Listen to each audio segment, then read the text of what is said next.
नमस्कार, मैं हूं जय श्रीनागदा और आप देख रहे हैं बेबाक राजस्थान।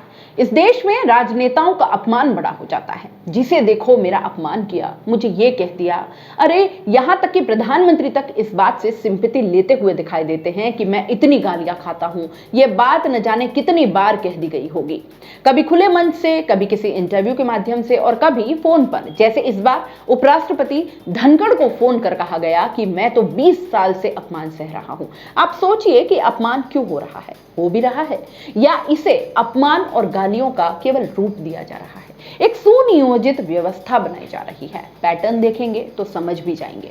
जैसे मोदी वाले राहुल के बयान पर जिस तरह रिएक्शंस आए, अब उसी तरह उपराष्ट्रपति धनखड़ कह रहे हैं कि मेरा अपमान करे तो कोई बात नहीं, पर उपराष्ट्रपति का या मेरी जाति का, जाटों का और किसानों का अपमान बर्दाश्त नहीं। संबित पात्रा जो भाजपा के प्रवक्ता हैं, उनकी एक क्लिप जरा सुन लीजिए एक बार।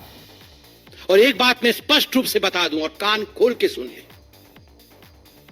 जाटों के कंधों का मखौल उड़ाना मना है। हिम्मत किसकी है जो जाटों के कंधों का मखौल उड़ाए? ये फौलाद के कंधे हैं जाटों के।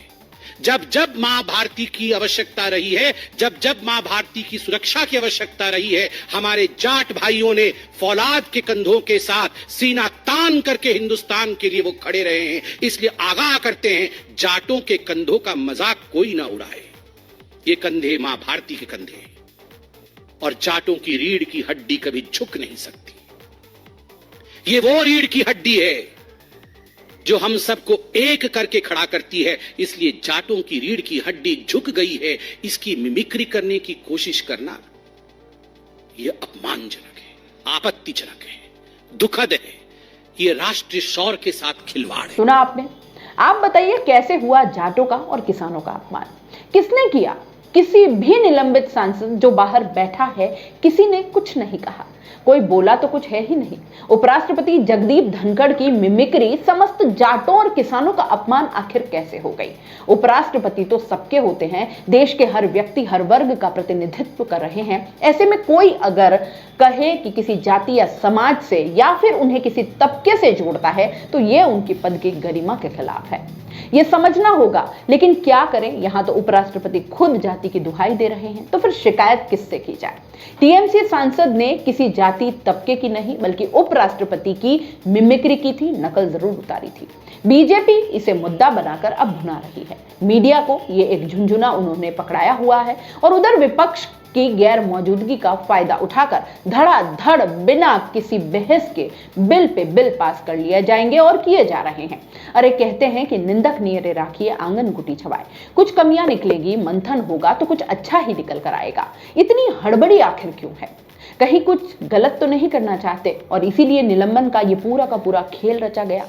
सब कुछ एक प्लान्ड चीज क्यों लग रही है? और वैसे भूलना नहीं चाहिए, ये वही जाट और किसान है जो न जाने कितने दिनों तक, लगभग 378 दिन सड़कों पर डेरा डाले बैठे रहे। उनके साथ भाजपा का किया सलूक क्या ये जाट और किसान अभी तक भूल भी पाए हैं?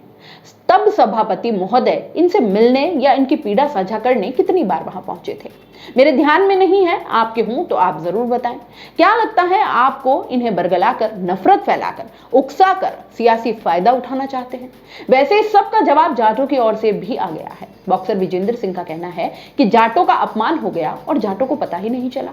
और तो और जाटों के खाप प्रतिनिधियों ने साफ तौर पर कह दिया है कि उपराष्ट्रपति की मिमिक्री से हमारा कोई लेना देना नहीं है, हमारा कोई अपमान नहीं हुआ है, क्योंकि किसी ने ऐसी कोई टिप्पणी की ही नहीं। साथ ही हनुमान बेनीवाल जो एक जाट नेता हैं, उन्होंने भी कह दिया कि जाट समाज को इस बात से आहत नहीं होना चाहिए, क्योंकि जाट समाज के बारे में कोई मजाक नहीं किया गया है। पूरे देश के उपराष्ट्रपति को एक जाट नेता प्रोजेक्ट किया जा रहा है। कभी सोचा है जो बाहर निलंबित सांसद बैठे हैं, उनमें से अगर हरेक की जाति के लोग उठ खड़े हुए तो क्या हो जाएगा? क्या राजनीति ऐसी होनी चाहिए? क्या यह राजनीतिक मर्यादा का उल्लंघन नहीं है? क्या सोचना है इस पूरे मामले पर आपका? कमेंट बॉक्स में जरूर बताएं। और हाँ, जाते जाते लाइक, शेयर, सब्सक्राइब जरूर करते जाएं।